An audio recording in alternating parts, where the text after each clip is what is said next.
Hey, what's up everybody? Eric Solobox on the shop today.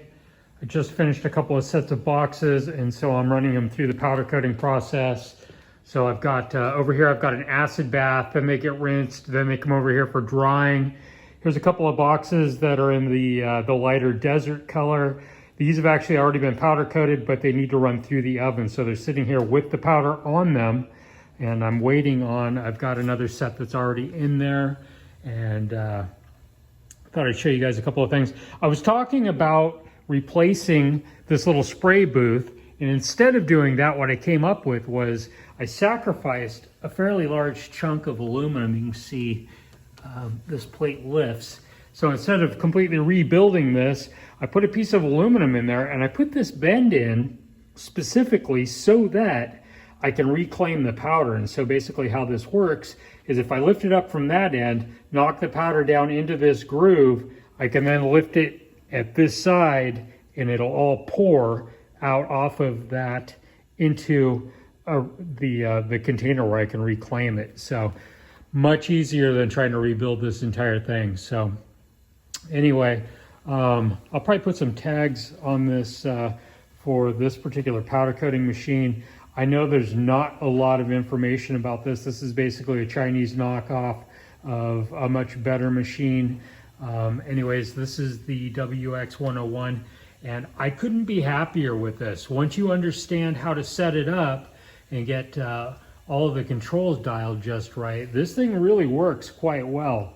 I've used a couple of cheaper machines, the Harbor Freight one, and also what's the name of the company? There's another cheap one that I've used too, and both of them were just absolute garbage compared to this thing. So anyway, if you're thinking about getting this 101, there's not a lot of stuff out there about it. Once you've got it dialed in, this is a really good machine. It works just great for me. So anyway, I thought I'd show you guys really quick what it's like to spray this stuff. So here we go.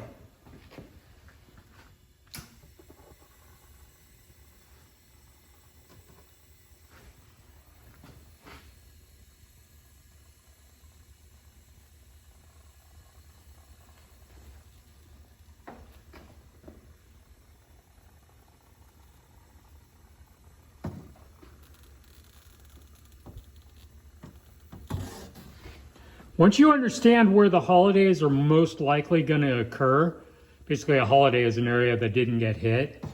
Once you understand that it's really consistent in those places being the same, you really understand how to spray it more effectively.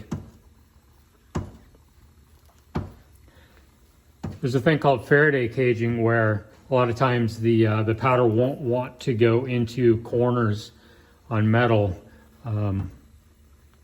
And so once you understand how to get it to go in there and to spray those spots first, it actually goes pretty well.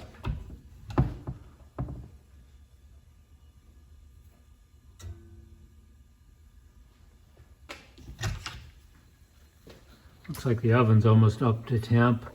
It's at 406, it's got to hit 410, and then I got to set the timer. So I'm just going to spray a little bit more of this for you real quick and then I'll shut this off and tend to the oven.